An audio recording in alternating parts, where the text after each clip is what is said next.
You're watching Leafs Morning Take with host Nick Alberga and former NHLer Jay Rosehill. The show starts now. Presented by Bet365, it's time for the Tuesday edition of Leafs Morning Take. Nick Alberga and Jay Rosehill with you. Open an account with Bet365 today and bet on a huge range of markets. Whatever the moment, it's never ordinary at Bet365. Use code NATION, all in uppercase, NATION. Today, by the way, our Super Chat charity partner this season is Sick Kids. You want to make your question or comment, get on the show, hit us up with a Super Chat. Proceeds from our Super Chat will go to Sick Kids, Canada's first children's hospital and a top research-intensive children's hospital in Canada and third in the world. What's going on, Rosie? Super Chat, Sick Kids. I like it, man. Yeah, I like it. Tuesday, feeling better than yesterday. I was a little bit blah yesterday, but ready to rock this morning. Game day. You want a good laugh, Rosie? Yes, always. So yesterday's show, obviously we have to react. It was a different sport. It is a different sport. But we reacted to the Juan Soto contract with the New York Mets. Well, I did. I was very vocal about it. But did you catch the comments of the GM of the Toronto Blue Jays yesterday at the winter meetings in Dallas? He was excited or it was pleasure to be part of the process or something. Dude, I could not believe it. And again, it made me so grateful to have Brad Treliving as the GM of the Toronto Maple Leafs. This dude walked out there in front of the media and said the Blue Jays were grateful to be a part of the Juan Soto process. Like, imagine Brad Treliving said that in 2 years. Connor McDavid gets the free agency. They're right there in the running, and at the end of the day, he chooses to go another direction. And then Treliving comes out, meets with the media, and says, I was just happy to be a part of the whole process. Like, imagine the spinoff in the market to that. It sounds a little bit of a beta move thing to say. I don't know what he gets out of that. Oh, whatever, though. But is Juan Soto that good, or what's the deal? Well, I don't know. I've been seeing, I think he's a great player, but I mean, not to compare the two, but Shohei Ohtani's a couple years older, and there's a reason why he went for that much money last, spring or last winter, was the fact that he can pitch and obviously he can hit too, at premium levels, right? And I think Soto's a great player, but find me a contract in the history of sports that spanned 15 years plus that at the end of the day didn't work in the favor of the player at the end of the day, right? Like, I think he's a great player, but my only thinking with it is, like, give the guy $900 million. It's not my money. I don't know anything about it. I'll be honest. These contracts are getting crazy. I keep saying the comparisons between like all the hockey greats and like that contract is worth more than all of them combined. It's like Gretzky, Lemieux, and Dave, and just rattle all these huge contracts off, and you put them together. It doesn't even touch that one. And the same things with golf. It's like Tiger and Mickelson and Rory and Scheffler. All these guys together with their earnings didn't make up what this Soto contract is. So I don't even know what fucking position he plays. So I don't really care. I think it's funny when you get fired up about it and get worked up, and end up on a little tangent on our morning show. That's good. You didn't say anything all baseball season long, and now you're fired up in December. It's a little bit odd. Because, man, I could not watch the team this year. They were unwatchable. They have a complete like doofus running the team. The president's an idiot too. Like these two guys came from Cleveland. There's no attachment to this market whatsoever. They come to Toronto and they wasted upon like a great decade of Blue Jays baseball, the potential, how close this team, Anthopoulos goes. He goes to Atlanta. He wins the World Series.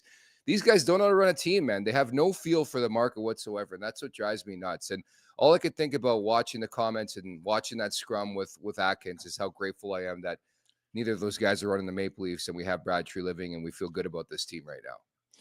Yeah, I would agree with you. It's, coming off a 2-game loss. I think we talked about it yesterday, how that happened and what to think about it. And I know where I stand with it. But in general, where this team is at, I think it'd be hard to argue that there was another time where, a knowledgeable market that knows the team and their history and watches them day to day could think that they're in a better place than they are right now. I just think they're as primed and ready to win the cup as they have ever been, I would say. That doesn't mean I'm predicting they're going to make it, but just the style of play they're or the style of hockey they're playing is just something I haven't seen in a long time. So by all accounts, you got to trace that back to Brad Treliving, the moves that he's made. You could say he missed on Yanni Hakanpää so far. That is peanuts compared to some of the triggers he's pulled that have looked fantastic, including guys on the back end locking down different contracts, and getting our goaltenders to the point where they are right now is fantastic.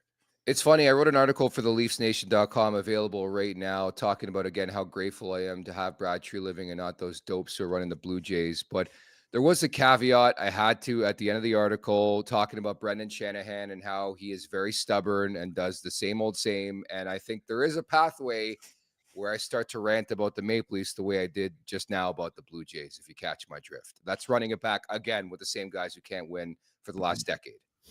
Oh, I know, and as much as I just said, and as good of a place as they are in, I mean, it's only a quick hiccup in the first round of the playoffs and game 7, and don't pull it off somehow. It'll be some crazy bounce or someone's got the flu and we're right back. And Mitch is signed, and it's just like, okay, I guess we're just going to do it again for the 10th year in a row with this group is kind of the worry. But I just tend to be a little bit more optimistic and say there's a lot of reason to believe that won't happen this year. And with the division around them taking steps backwards in a lot of ways, with the Leafs taking a big step forward, I think they're as primed as ever.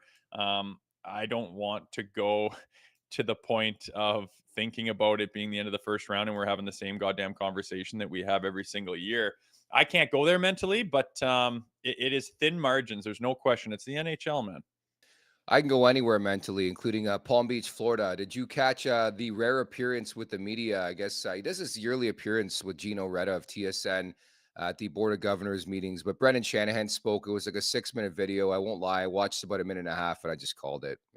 The first question was about Mitch Marner. He's like, "Well, we don't comment on these things." I'm like, "You're going to say nothing for 6 minutes. We're going to make a cool YouTube thumbnail, and we're going to discuss what you talked about." I actually watched all 6 minutes. I usually, Of course you did. What did he say? Please break us down. well, I mean, my thing is, what do you want him to say? Like, he's gonna, like, he talked about how the reason we're not that transparent with injuries is because it gives the rest, it gives you a competitive edge not to have that information public, plain and simple. I know it comes off this way or that way, and we knew that, but it's just nice to hear that, and just to hear Brendan talk. It's nice to hear him talk, and just it kind of gives you some familiarity and gives you that connection again. I don't know what, like, I agree with you. He didn't say anything groundbreaking, but I'm trying to Yeah. think, okay, what could he, like, what if he did that interview 100 different ways? What could he say that would be super interesting or ground shaking or shattering it? Like, there's nothing he could say that would be all that crazy. And I don't blame him for it. There's nothing to say. The stuff that he did was fine. 6 minutes. I just think it's nice to put a name to the face, get him in front of a camera, answer some questions where, to the best of his ability, no, he can't like, what do you want him to say? No, we're really, like, what do you want him to say about Mitch Marner's contract? There's nothing he could possibly say that would be, holy crap, did you hear what Shanny said about the Marner contract? There's no chance in hell anything like that would ever come. In my mind, it was just nice to hear him talk and get some familiarity going. Simple as that. Familiarity with what? The question was like, hey, are you going to take a wait and see approach with Mitch Marner? And he danced around it. Okay. Like my first question, why He's do you in a keep running it back with the negotiation. same guy who can't win in the playoffs? That's my first question to Brendan Shanahan. Why the same old song and dance for the last decade? You've won one playoff series. You run it back with the same players. I got a laundry list of questions. You want me to rate them? Ooh, maybe I do. Let's try and set that up. He's not going to say anything. And no president in the league says anything. I just don't need to hear from him. We don't hear from him. We don't even see the guy's face anymore. So Well, if you're gonna challenge him like that, I mean, I he's wouldn't. he's gonna say, okay, well, if you line up 32 presidents or general managers in the whole league, 31 of them are gonna have to answer that question. It's part of sports. There's only one winner, and I understand what you mean. Why you can't even get out of the first round except one time in 20 years. Yeah, I get it, and I mean that is the constant talk about this team. Why are they not getting past the first round? Why are they not having playoff success, even though they have? And yeah, they're different styles of hockey. Okay, well, different players. And okay, well, we kind of agreed you don't let Nylander go. We kind of agreed you don't let Auston Matthews go. We know what Tavares is doing. And it's, I mean, you're the GM right now, Nick. Are you just shopping the piss out of Mitch Marner, trying to unload him right now? No, the time to trade Mitch Marner was 2 years ago when he had that window. They didn't do it. Well, there you And go. there They was a didn't new do it. GM in the mix. You think he's going to make that blunt of a move if he doesn't have the okay from the higher ups? No thanks. It's not going to happen. So you're mad about that? That's in the past. I'm not mad about that. I just think I have a lot of questions for Brendan Shanahan. There's nothing wrong with that. We question people on a daily basis, not only in this podcast and life. I mean, that's just a factor of life, man. What if I mean, his contract is up this year, right? It is. Well, again, that's the other thing. They And won't. he wouldn't touch Nobody it. knows. Yeah, no one Like, knows about it, right? yeah, He yeah. did say, It's for obvious reasons, the coach and the GM, their contracts are transparent, but mine doesn't have to be, kind of thing. yeah. It's I don't Well, know. when you're pulling the strings and calling the shots, I don't totally agree with that. But it's as simple as this: if they don't win, even if they get to the second round and get kind of don't really get it close, like not game 7 or anything like that, losing 5 or maybe 6 to, I don't know, take your pick, make it be Boston, Tampa, Florida, somehow, I think he's gone, right? I think he's gone, and then we'll see where Mitch Marner lies. But yeah, it's the repetition of, they're caught in, we've built these players, we've drafted these players, we've developed these players, we're close with these players. How can we blow it up and then be like, oh, well, that was our one chance? Because you don't always, what you get in return isn't always worth it. It doesn't always, you can't just pick and choose players. You know that these guys have something, and they have faith. Maybe they have too much faith. Maybe they have had too much faith in the past, but they certainly have faith in their players. And I can't blame them that hard for that. I honestly think this Craig Berube thing is the difference maker. They've been so damn close, overtime in game 7. How close have they been? I mean, you laugh at, well, we're close to what? Everyone says, well, to fucking getting to the next level, to getting another chance against another team. They are very close. And I think that it was their identity of how they play and how their expectations are for the entire season that just melds right into the playoffs is what has been missing. And here we go with Craig Berube. You can see it already. We got goaltenders now. I think there's a lot of reason to think this year will be different, and I just choose to believe that. Producer Vic, clip that, please. All I want to add to this, it's a results-oriented business. Coaches get fired after not winning for 10 games after a season where they go to a conference final. And Brendan Shanahan's been in Toronto for a decade. He's won 1 playoff series. That's all I'm saying. Wow. And how much he probably has the final say. I think some stuff came out earlier this fall about like the things that he nixed, like that just like Dubas was going to pull some serious triggers, and you're like, what? And it came out, and they're like, no, that was happening until Shanny shut it down. He's definitely kind of the overseer of the operation. It certainly seems like, and he's put his faith in this group as well. And they've moved on from a few different players and coaches, but at the end of the day, this core is what he believes in. He can't give up on it, and so far, this team looks pretty good, man. I think this coaching change is a difference maker. A spirited convo to start off the Tuesday edition of Leafs Morning Take. And speaking of which, you ever had a chance to catch that type of conversation in person? Well, here's your chance. The first ever TLN Nation vacation in Nashville, Music City, March 20th to March 23rd. That is a Thursday to a Sunday.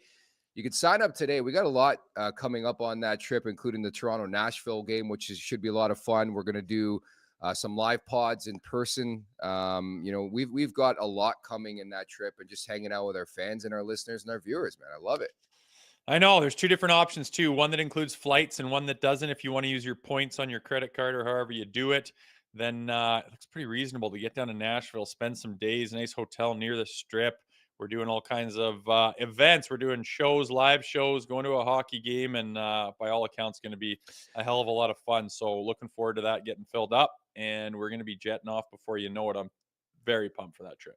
As Rosie talked about, the 2 packages, one with flights priced at $24.50 plus tax, the one without $12.99 plus tax, and the hotel rooms, just note, are double occupancy. For more information on how to book this trip of a lifetime, head on over to nationgear.ca or check out the link in our show bio. Life's too short for ordinary vacations. Speaking of ordinary, nothing ordinary about today's podcast, Rosie. We just talked about Brendan Shanahan for 10 minutes. Well, we were lucky enough to spend some time with Sheldon Keefe on Monday night. That was a lot of fun.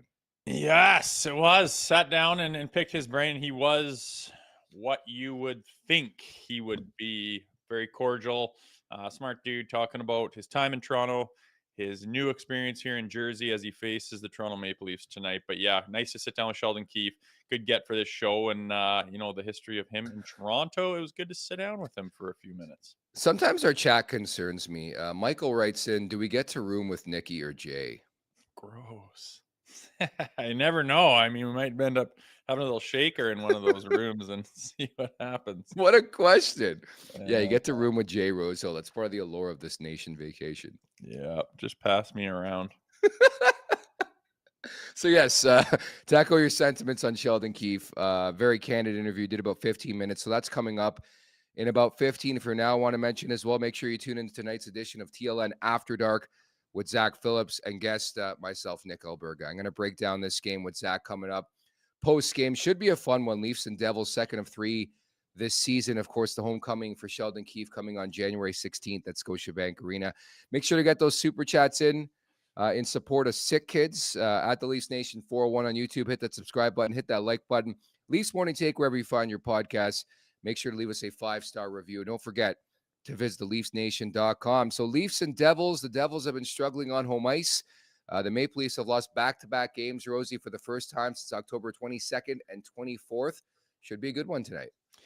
Yeah, it should be. I thought they were going to have the response against Pittsburgh, and I got bit in the ass. I'm starting to think it's some voodoo shit, and every time I really, really believe with my wallet in the Toronto Maple Leafs, I get curb stomped on it. So I'm going to stop doing that and just allow them to play and stop putting a hex on them. But it is response time. 3 in a row is starting to be a conversation, and it's very easy to happen here against a very legit New Jersey Devils team, rather. So looking forward to, first of all, their start, their preparation. Like, when you get to that place and you're a good team, it's just unacceptable, and there's going to be nothing but focus and determination to go in and start that game and make goddamn sure you get that win and stop the bleeding. That's what good teams do. You can't be going on a slide in this league. It can happen too easy. So they're going to test their mettle tonight, and for once in a long time, they are underdogs in the game, which is kind of interesting. Six Hole writes in, Keefe said on radio yesterday, not once has he been interviewed pregame. He was not interviewed pregame for this. We interviewed him on Monday night. He did like sort of a media car wash in Toronto. We got him, which we're very fortunate to have that. But again, very, very candid stuff. I mentioned and support of Sick Kids, your super chats. Make sure to get them in. We wanted to bring somebody up from yesterday. Tony giving us a super chat. Appreciate that, Tony. For my grandson, Lawson. This was the super chat yesterday, as and I pulled the anchor man, that reading producer Vic there. But Tony writes in the super chat yesterday, so we appreciate that. That's what I do a lot, man. I can read a prompter like verbatim, just write whatever. Nick will always read anything you put on that prompter. I know you're like Biden. You're like Joe Biden back there. He's still the president. Dude, of the United it's States, by the way. difficult, man. It is. When you're live on something, whether it's, I've done TV, radio, and somebody puts something in front of you, you're just prone to read it all. You can't read it. You can't process it while you're on the show, Yeah, it's almost like that Full community anchorman, college diploma that you've got is just not pulling its weight when you get on those prompters. Couple diplomas, but contrary to popular belief in the chat, yes, I did go to school for broadcast journalism. That was brought up. I believe you were gone a couple weeks ago. When you were gone, it was brought up in the chat. Are these guys? Who are these bozos? Oh, that's not very kind. You should hang your diploma right behind you there instead of my mug shot. Just put your little diploma up there, Nicky boy. Yeah, exactly.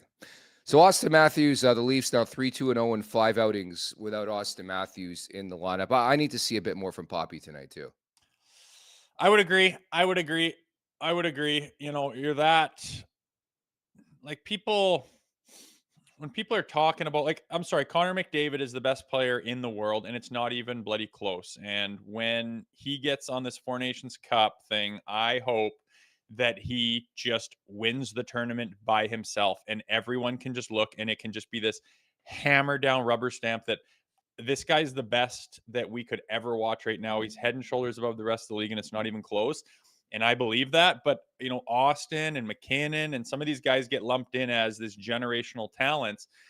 Okay, well, it's time to start being a generational talent. If you're going to get the $14 million contracts and the maxes, and you're going to have all these accolades and be called a generational talent, that comes with high expectations too. And Poppy's not exempt from that. And, I understand he's been kind of hurt and something's been going on. He had to go to Germany to get double checked. Took a long time to get ready and get back in the lineup. He's there now. I want to see some dominance. I want to see him taking over the game. I want to see him just stand up and be head and shoulders better than other players at certain times in the game. I think he's capable of it, but I'd like to see it a little bit right now. And this is a time where a guy with a C on his chest and his abilities takes a game and says, "Yeah, I got this, boys." Leads the way with his style of play and his ability to affect the game, and he stops this 2-game losing streak and makes goddamn sure that it's not a 3-gamer.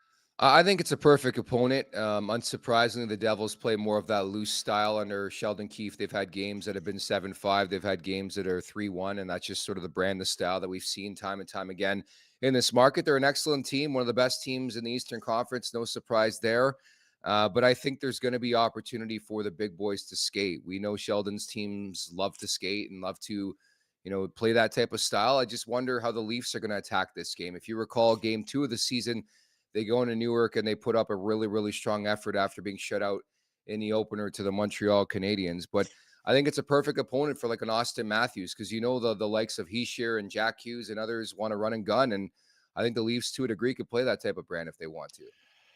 Yeah, I mean, once you're in the offensive zone, you can run and gun and make your plays and let your skills shine. That's what those guys are paid to do. But as a collective group, that whole team, I'm interested in their start. Are they going north with it, as Chief likes to say? I mean, the cutting back and the hitting the brakes, and like that's kind of a momentum killer. And when you get the puck, you want it going north. You want it out of your zone. You want it through the neutral zone. You want it deep in their zone. You want to bang their D. You want to turn it over. You want to cycle it. You want to get pucks to the net. And it all starts with that attitude of skating first, moving the puck, get it going the right direction. And I think that just lends itself to getting the momentum and ultimately getting the lead. And, I think if they all are on the same page and focused and committed to a system that they've had tons of success with this year, if they pull that off, it's all about the start to me. Get that first goal. Don't get scored on first. Protect those little details and let the guys like Auston Matthews and Marner and Willie and JT and let these guys, get their chances and opportunities. They will bury, and that's got to be the formula. I think they've not strayed from it, but maybe gotten a little bit lax with it sometimes here and there, not total attention to the details. It's bit them in the ass here for 2 games, and it's time to smarten up and get this thing going on the right course again. We might have to ban somebody for the first time ever in our chat at the Leafs Nation 401. Hit that subscribe button, hit that like button. Leaf Nation 67. A trade package for Matthews would add enough to this team to make them a cup contender. Let him pick his team he wants to go to. I don't understand what that means.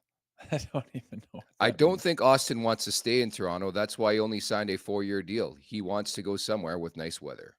Oh, a mind reader. That's kind of interesting. What do you do? Is there an NHL team in Germany, or tell us where you want to go, and then we call that team, and then we get all their players back? Yeah, I don't know. It just doesn't work like that, boys. Unfortunately. Well, the root of the story, like, I'm not trading Auston Matthews today, tomorrow, 6 weeks from now. That's like for somebody to even bring that up is mind-boggling. He's the best player on the team. He's like a top 3, top 4 player on the planet. Yeah, it's interesting thought. Interesting thought. Everyone's entitled to their interesting thoughts, but yeah, I don't know. A nice detour from the Mitch Marner conversation, I guess, if you want to look at it that way. Yeah, we haven't had many like trade Matthews combos on this show. Maybe we're just like struggling for content, but we're awaiting word on the morning skate. I guess it could happen after we depart from today's show, but there's an opportunity. There's a potential Max Domi returns. They talked about him a bit yesterday, took some line rushes, skated solo as well, but he missed 8 games, lower body injury. I'm curious where they put him in there. And then you sort of add the storyline that he hasn't scored this season. And that's why the narrative at a practice yesterday, Craig Berube needs this guy to shoot the puck more. Shoot the pill. Shoot the pill. Yeah. Yeah, man. It's I don't think this little break necessarily would hurt Max Domi. I think he needed a little reset button push. Take the Nintendo cartridge out, blow on it a little bit, put her back in, and hit the button, and all that fuzz is gone. I would love for this kid to get on the board early. Let the beginning of the season, he just did not have a great start to the season, and those things happen. And, maybe he was playing injured. We don't know the extent of his injury. As Brendan Shanahan alluded to, it is a competitive advantage to not share that information. So we'll see where Max Domi is. I hope he plays. I hope he gets on the board. I think this guy can be, a big factor on this team, and we need him going. And we've noticed now the last little while, the lack of scoring depth and the lack of depth up front. And he's a guy that could fill that void very well. So I'm looking at him to be buzzing tonight, and I hope that little snake bite that he's been having all season long is not something he has to wait long on. Of course, the asterisk, if Max Domi plays in this game, where would you play him, right? Because there's been some trios that have been working. We saw Max Pacioretty return after missing 10 games, plays with Matthews and Marner on the top line. We've been seeing Matthews with Nylander a bit, and, ditto with Tavares and Marner. Like, there's been a lot more, of different line configurations as of late, which is perfect because we have Sheldon Keefe on today's podcast. But where would you put a Max Domi? Is he better served in the third line? Do you play him up the middle? Do you play him in the top six? Well, I think third line is Max. I mean, he's going to Yeah. be the guy that commits 100% to the system that Berube is preaching. He's going to be that guy that, when they do roll to his line, it's a guarantee that it's deep and it's an in zone play. It's not like a fourth line grinder, but he's a guy that's going to buzz his feet and get the puck deep, and then he's very capable of making plays and just being that kind of utility all around, pretty good at everything. Not phenomenal at anything, but like really reliable has got to be his MO, and reliable to play the system at hand and buy into what we're trying to accomplish here. And he's going to get his spots in between those top two lines. And I want him to be that tertiary, secondary scoring type of thing where you can rely on him to get his minutes while the big boys are getting a blow on the bench and do it effectively. And I think, if you're trying desperately to get him on the board and get the monkey off his back, then maybe that's not the best place for him. But, sometimes you're going to say, okay, well, who's he playing with? And is that the best place for him? Well, there's only so many guys to go around. I think that if he can't play on the third line with anyone of value, then you're starting to have the conversation of, do we have enough forward depth, with which I think we've already started to have. But I like Pacioretty up on the top six, to be honest with you, a little bit more than Domi.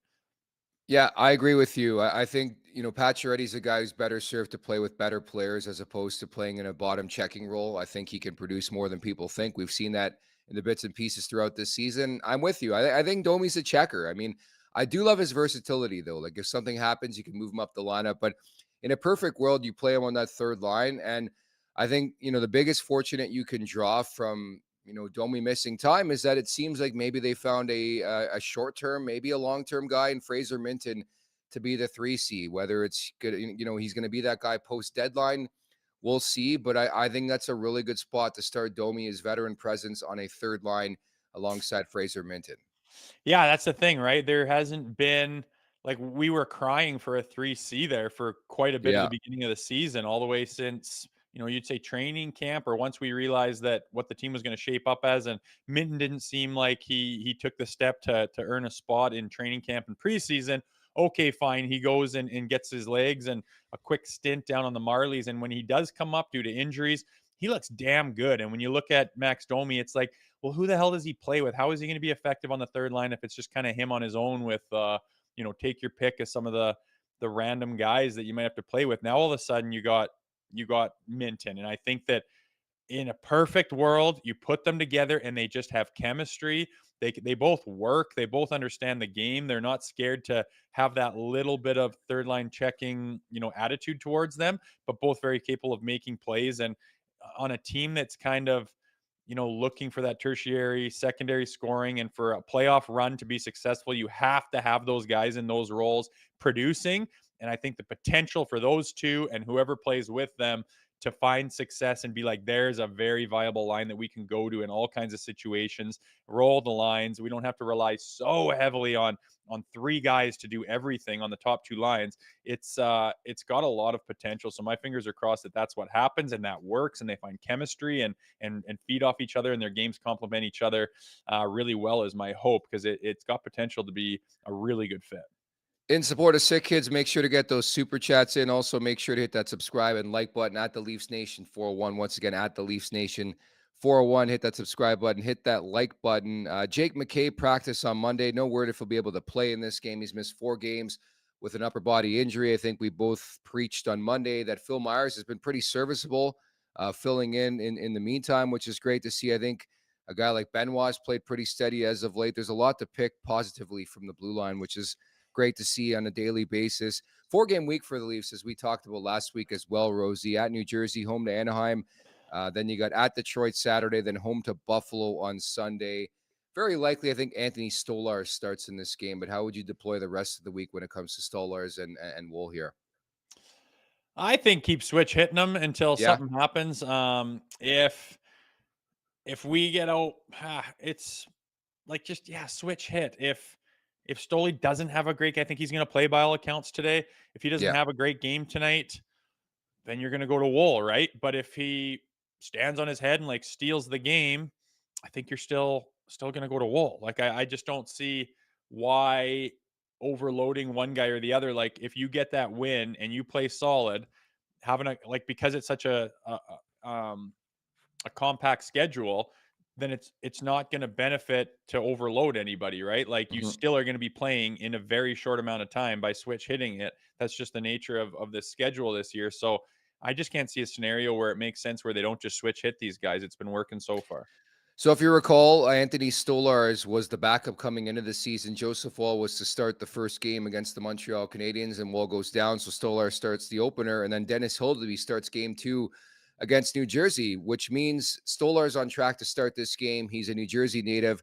By the way, he's had 6 appearances in his career against the Devils, 1-1-1, 2.38, a 9.26 against his hometown team. This has to be the call for me. I think you go to Stolarz. What's his record in 6 games? 1-1-1 in 6 appearances, a 2.38, 9.26 against the Devils.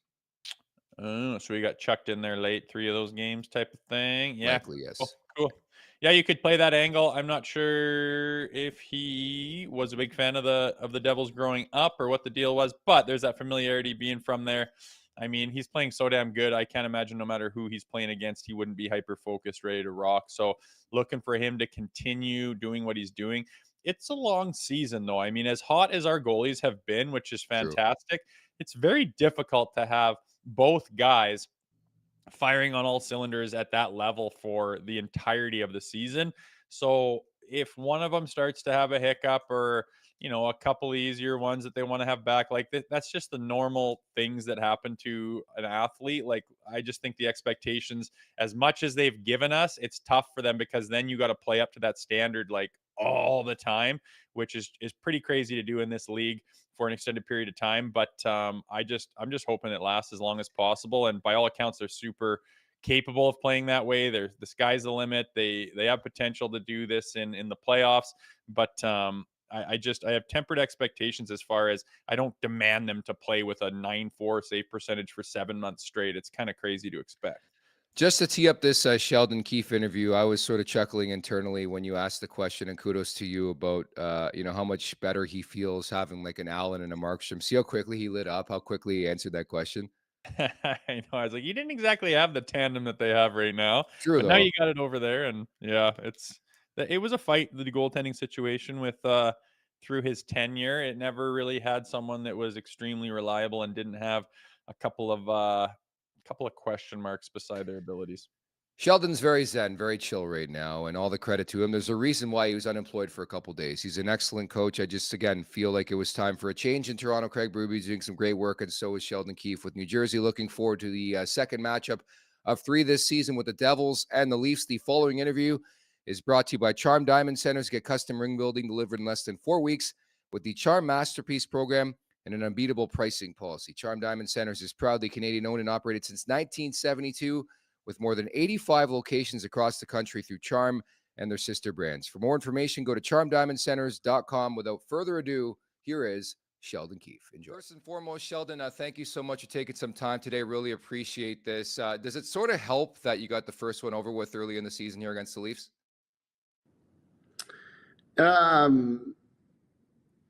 Yeah, I mean, it's second time around. That one didn't go so hot for us, but it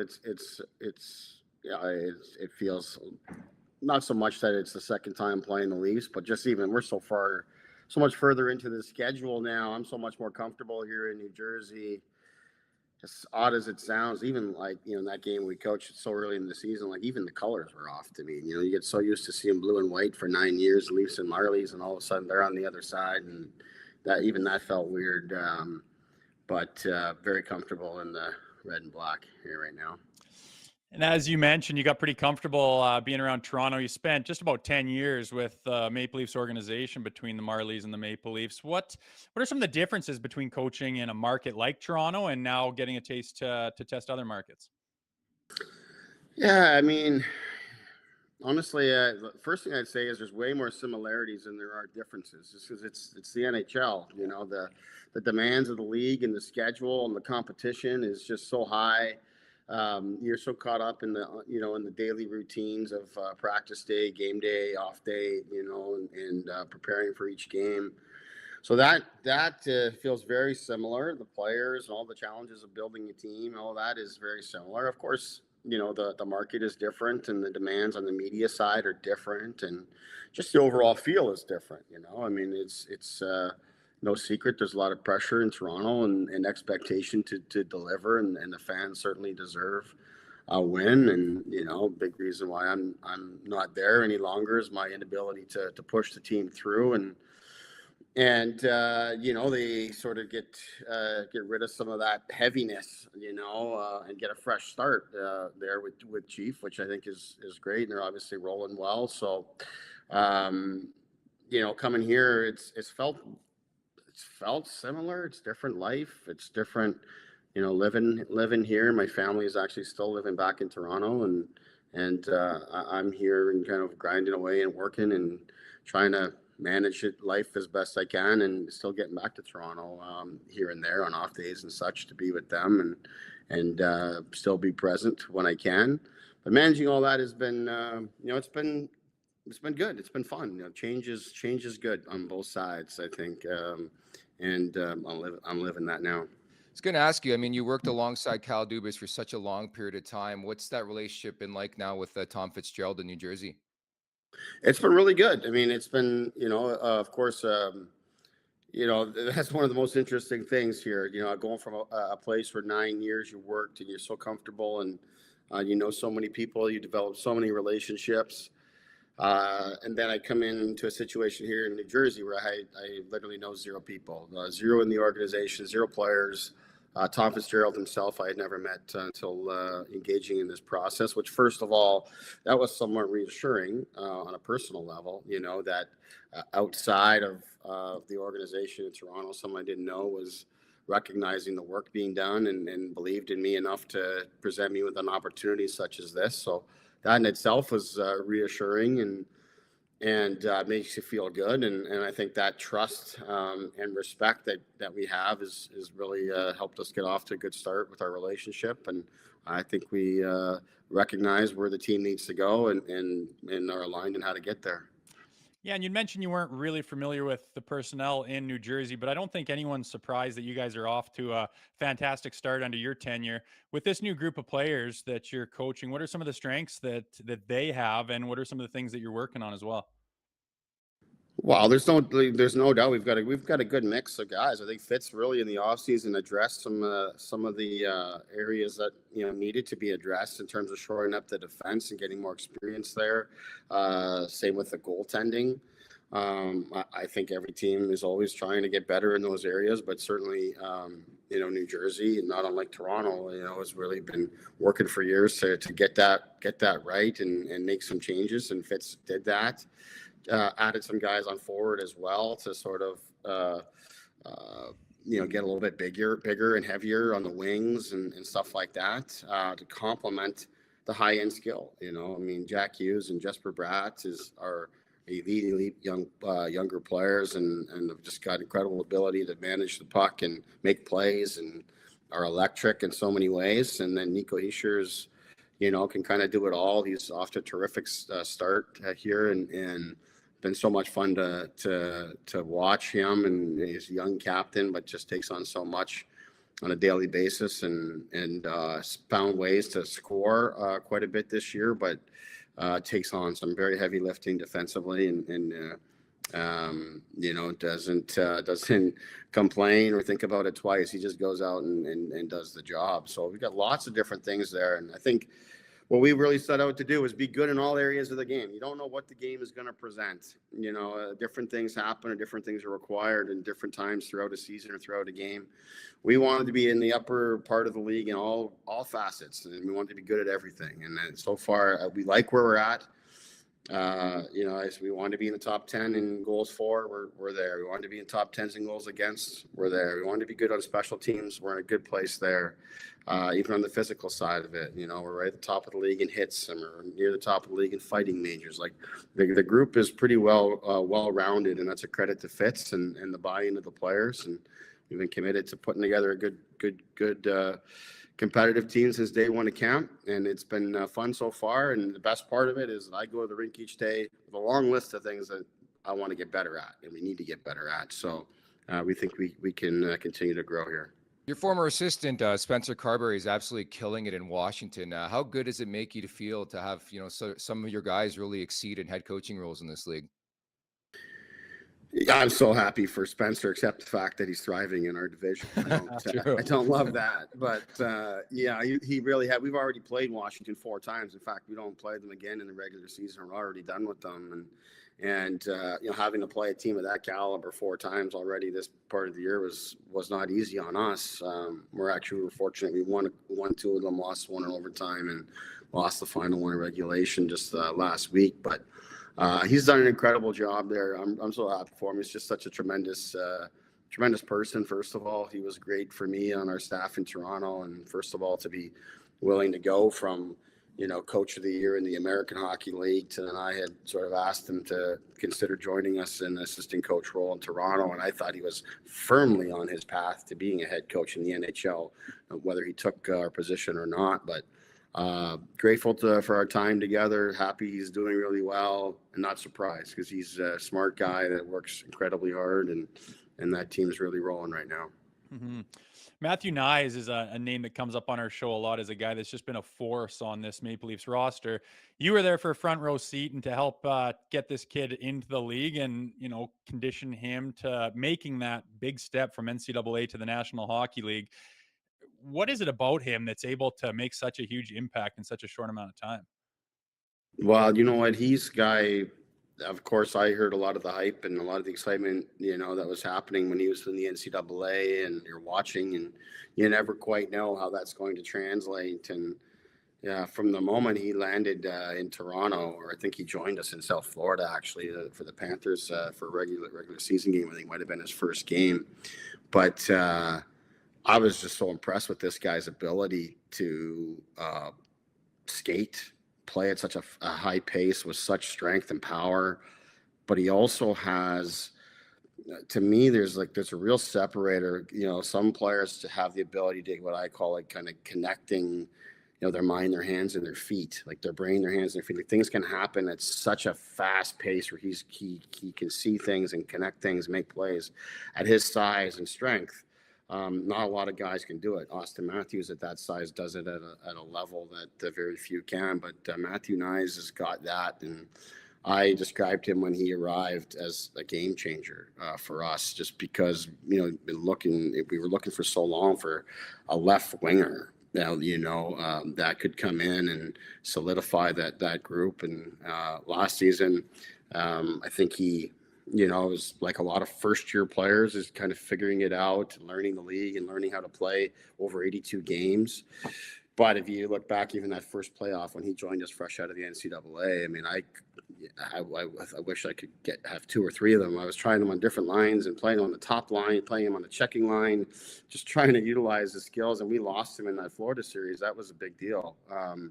And that was a credit to him despite his inexperience. I think he's an incredible young player that, as you're already seeing, is a real game changer to the lineup there. Sheldon, what about Fraser Minton? Game after game after game, he impresses and he impresses. And if you recall, I mean, I don't want to say he came out of nowhere, but he was a surprise to make the team last year. What do you see in that kid?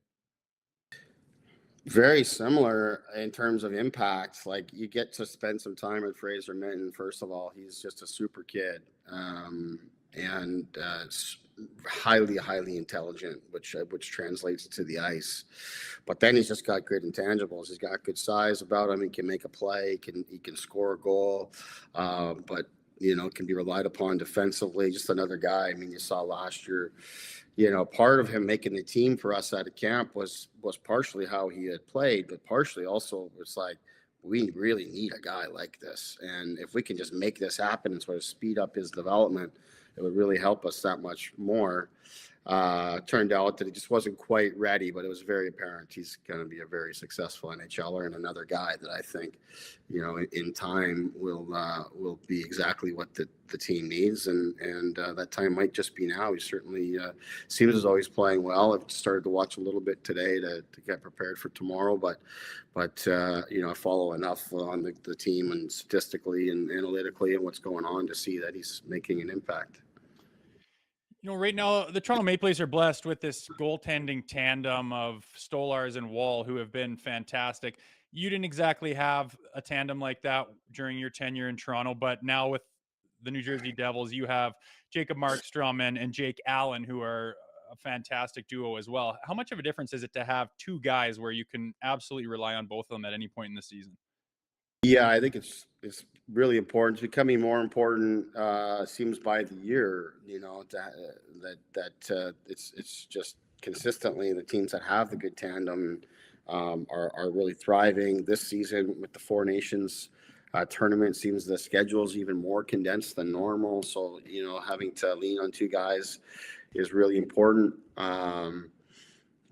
But yeah, I mean, it's the backbone of your team. And so Leafs have had, if not the best goaltending in the league, very close to it, no matter who they put in the net. So that gives them a chance every night. They're clearly doing a great job in defending in front of them as well. But, those guys are helping put an extra couple points in the bank for you and giving you that confidence to go out and play. And it's been similar for us. We've had some ups and downs, but generally speaking, the goaltending has been really, really solid for us. And we've got two experienced guys, two guys that have been in the league a long time, and they've got great leadership qualities that they bring to our entire team as well, which is an intangible that you don't necessarily connect or relate to goaltending, but they bring a lot to our team that way too.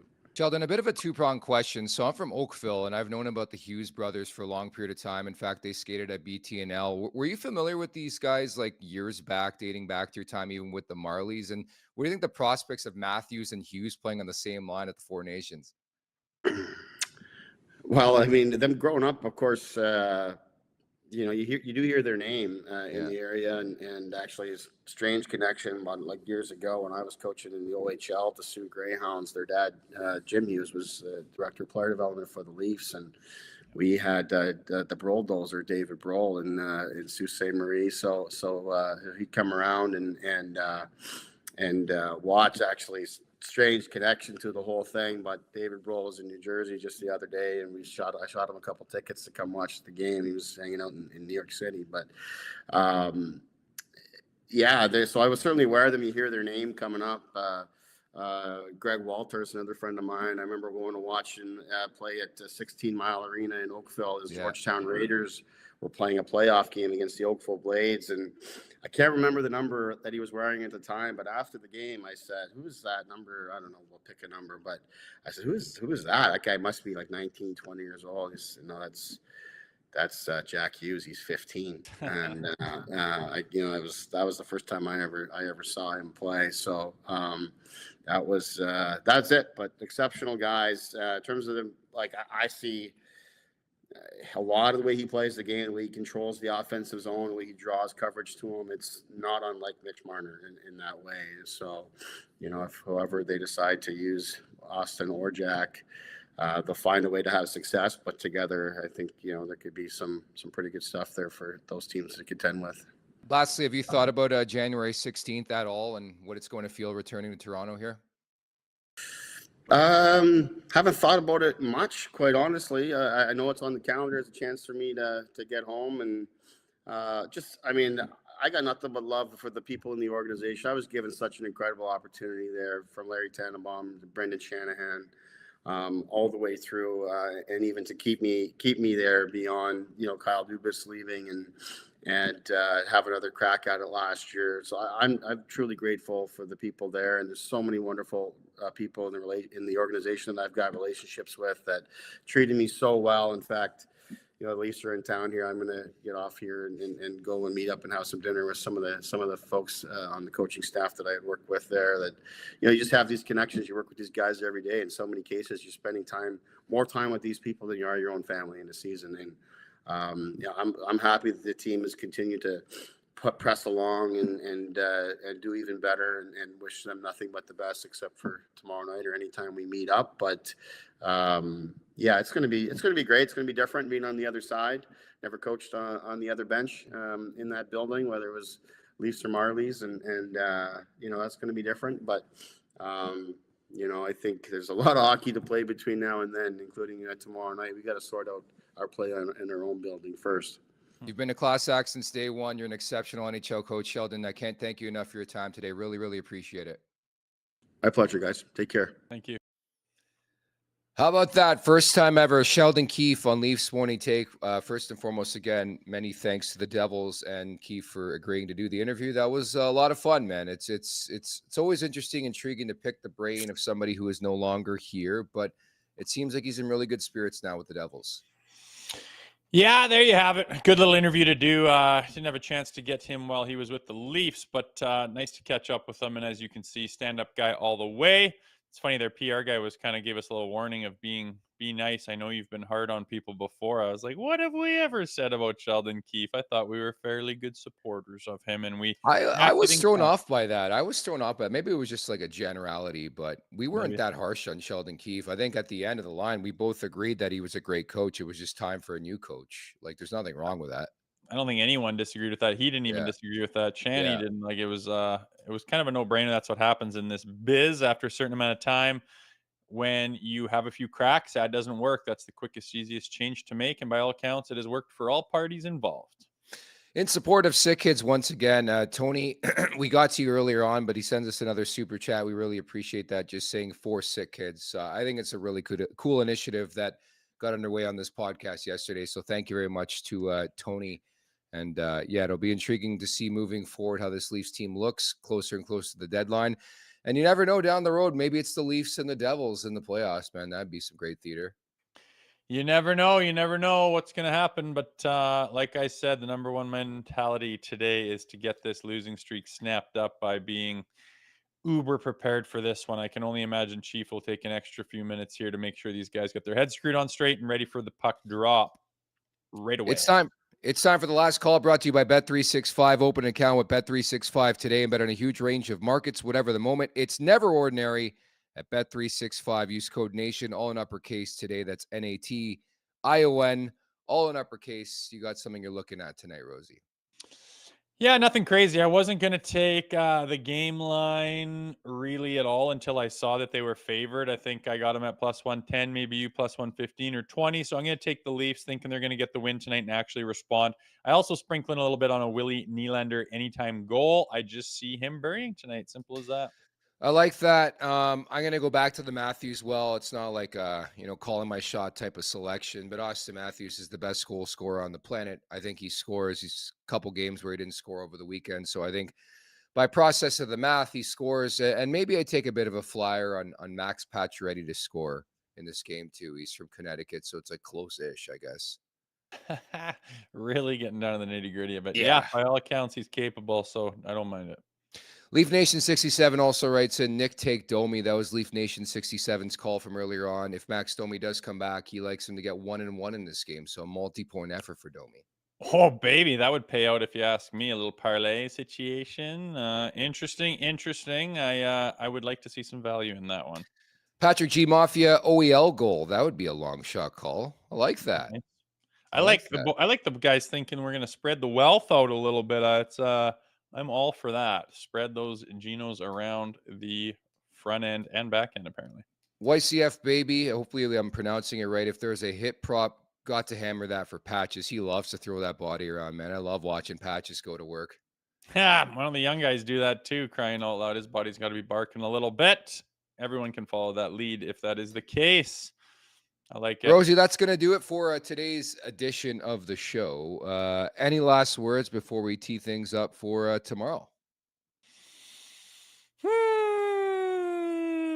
No, it's a funny time, man. I think it's it's kind of a put up or shut up time. You let the weekend slip away. Record's still intact, but right this ship. We're going to see what they're made of. It's time to, you had your opportunity against Pittsburgh and you dropped it. Time to show that, yeah, we're not doing that anymore. And it's not exactly the easiest test with this team, the New Jersey Devils, but we'll see how they start, man. I'm all about the start tonight. Very well said. Make sure to get those super chats in as we go forward to tomorrow's show as well. Thank you to super chats today and get in support of Sick Kids at the Leafs Nation 401.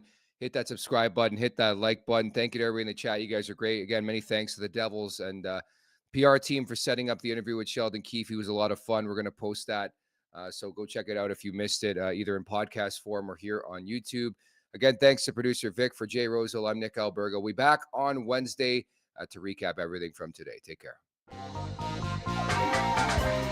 Make sure to check out more of our content right here on the Leafs Nation YouTube page. We got long form interviews, we got clips, we got epic rants by Jay Rosehill. We simply have it all. And don't forget, you can find out much more at theleafsnation.com. Thanks so much for watching.